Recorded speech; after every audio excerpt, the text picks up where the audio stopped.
Public relations, or PR, is the art of crafting messages that inform and influence the public.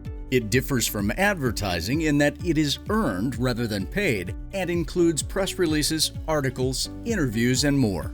Even a one-person insurance agency can have a PR strategy.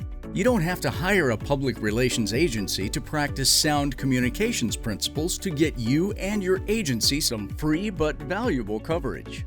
First, learn where your target audience, prospects, and clients consume their information. This could be your local media outlets, or if you specialize in insuring certain types of businesses, it may be a trade publication, podcast, or newsletter.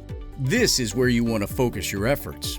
Find out who the editors and reporters are that cover where you want to be, and familiarize yourself with their published work. Next, develop insurance-related content that positions you as an authority on topics in line with your target audience. Using actual questions your clients ask you can be a great source for topics. Then comes the pitch.